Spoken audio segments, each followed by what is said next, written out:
The darkness after Rome. The 5th century CE. Once a beacon of order, philosophy, and enlightenment, the mighty Roman Empire lay in ruins. With its collapse, Europe descended into an age of fracture, fear, and isolation, a period historians would later call the Dark Ages. The vast libraries of antiquity, those great repositories of human achievement, were scattered to the winds, burned to ash, or simply lay forgotten, buried under the dust of decaying cities.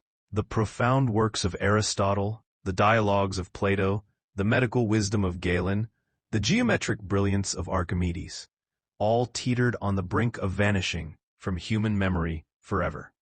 The great flame of knowledge, painstakingly kindled over millennia, was flickering, threatening to vanish into the endless night. But even as one light faded into history, another was being kindled in the vast, silent deserts of Arabia. A revelation was coming, one that would not only forever change the spiritual landscape of humanity, but would also rekindle its intellectual fire.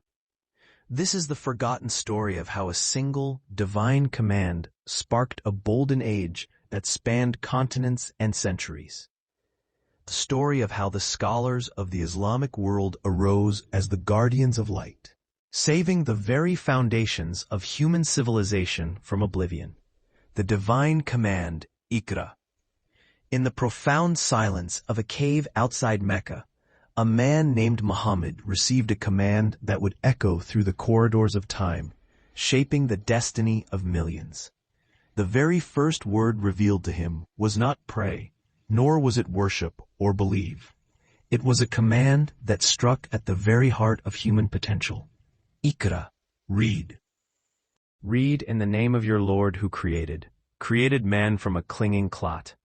Read, and your Lord is the most generous, who taught by the pen, taught man that which he knew not. This was the bedrock, the foundation upon which an entire civilization would be built. Islam, from its very inception, was founded on an imperative, a sacred directive to seek knowledge, to harness the intellect, to observe the wonders of the natural world with a critical and curious eye. The Quran, time and again, urges its believers to reflect, to ponder, to reason, to travel the earth, and witness the signs of creation. This relentless pursuit of ilm, knowledge, was transformed from a mere intellectual exercise into a form of worship, a sacred duty to the Creator.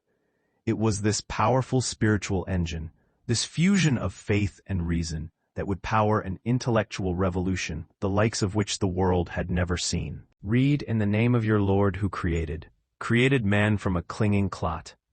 Read, and your Lord is the most generous, who taught by the pen, taught man that which he knew not. This was the bedrock, the foundation upon which an entire civilization would be built. Islam, from its very inception, was founded on an imperative, a sacred directive to seek knowledge, to harness the intellect, to observe the wonders of the natural world with a critical and curious eye. The Quran, time and again, urges its believers to reflect, to ponder, to reason, to travel the earth, and witness the signs of creation. This relentless pursuit of ilm, knowledge, was transformed from a mere intellectual exercise into a form of worship, a sacred duty to the Creator. It was this powerful spiritual engine, this fusion of faith and reason, that would power an intellectual revolution, the likes of which the world had never seen. The House of Wisdom, the beating heart. Inspired by this divine ethos, the Abbasid caliphs, particularly the visionary al-Ma'mun, established an institution of legendary stature, the Bayt al-Hikmah, the House of Wisdom. This was far more than a mere library or a repository for scrolls. It was the world's first major state-funded research institute, a university, an academy of sciences, and a massive translation bureau, all fused into one dynamic, pulsating entity. It became the undisputed beating heart of global knowledge, a magnet for the greatest minds on earth. The caliphs invested in knowledge with a passion that seems staggering even today. They commissioned teams of scholars, Muslim, Christian, Jewish, Sabian, and paid them, legend says, their weight in gold for every book they translated. This was not a passive collection. It was an active, urgent, and systematic campaign of preservation.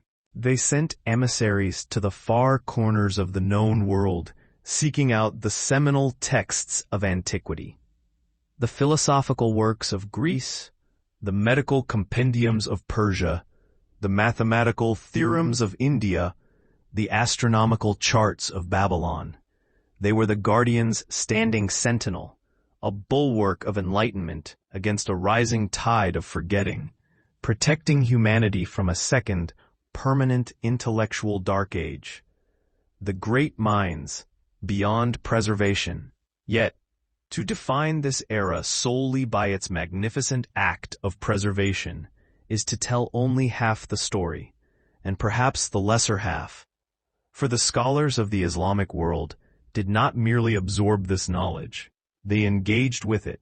They questioned its every assumption. They tested its hypotheses through rigorous experiment, and they built upon it with breathtaking ingenuity, creating entirely new fields of study that would form the bedrock of the modern world. And then there was Ibn al-Haytham, the brilliant physicist from Basra. He boldly challenged the ancient Greek theory of vision that claimed rays emanated from the eyes. Through meticulous experimentation, observation, measurement, and, crucially, verification, he laid down the foundational principles of the modern scientific method. His book of optics definitively explained how vision truly works, leading directly to the invention of the camera, and profoundly influencing the work of Renaissance giants like Leonardo da Vinci and Galileo. And this constellation of genius was not alone. Al-Razi, a master physician, wrote the first definitive clinical texts on smallpox and measles. The geographer al-Idrisi, under the patronage of a Norman king, created a world map so accurate it would remain unsurpassed for over 300 years. And pioneering alchemists like Jabir ibn Hayyan, through their tireless experiments in the laboratory, developed the processes of distillation, filtration, and crystallization, laying the essential foundations for modern chemistry. Al-Andalus, the bridge to Europe. This brilliant flame of knowledge could not be contained. It spread westward, carried across the Mediterranean to Al-Andalus, Islamic Spain. Here, in a remarkable and often overlooked era of convivencia, coexistence, magnificent cities like Cordoba, Seville, and Granada became dazzling beacons of learning and culture. The great library of Cordoba, under the rule of Caliph al-Hakam II, held over 400,000 volumes, a number that staggers the imagination when we consider that the largest library in Christian Europe at the time could, at best, boast a mere 400 manuscripts. The contrast was not merely quantitative. It was a chasm of enlightenment. This cultural and intellectual hub became the crucial bridge, the indispensable conduit through which knowledge would flow back into a Europe slowly emerging from its long slumber. When eager European scholars like Gerard of Cremona journeyed south to centers of learning like Toledo, they did not find a dark and backward continent. They discovered a treasure trove beyond their wildest dreams. They worked with feverish intensity, alongside local Muslim and Jewish translators, to render these priceless Arabic texts, the preserved Greek originals, now enriched with centuries of groundbreaking Muslim commentary, innovation, and expansion, into Latin, the scholarly language of Europe. This great translation movement, centered in Al-Andalus, was the essential spark. The works of Ibn Sina, Avicenna, al-Khwarizmi, al-Razi, Rhazes, and Aristotle, returning to Europe not in their original Greek, but via the refined and expanded Arabic versions, ignited the European Renaissance. They provided the intellectual fuel, the raw material of thought, that would power the scientific revolution and the age of enlightenment. The light from the house of wisdom, safeguarded and amplified for centuries, had finally traveled full circle, crossing the Mediterranean to re-illuminate the West.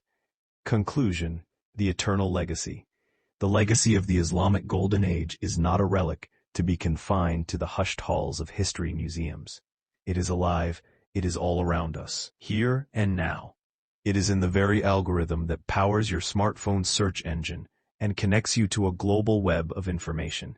It is in the scientific method, the relentless cycle of hypothesis, experiment, and observation that underpins every medical breakthrough, every technological innovation, every quest to understand our universe. It is in the hospitals, pharmacies, and research labs that save millions of lives every single day. The Muslim scholars of this era were far more than just translators or curators. They were the essential guardians of our human civilization's collective wisdom. They answered a divine call to read, to seek ilm, and in doing so, they preserved the light of knowledge when it was at its most vulnerable, its most fragile.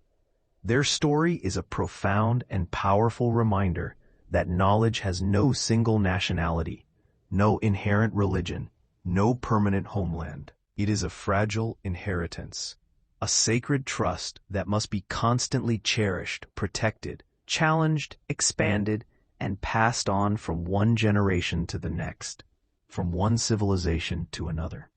They held the torch high amidst the surrounding darkness, and because they did, because they guarded the light, our modern world was forged.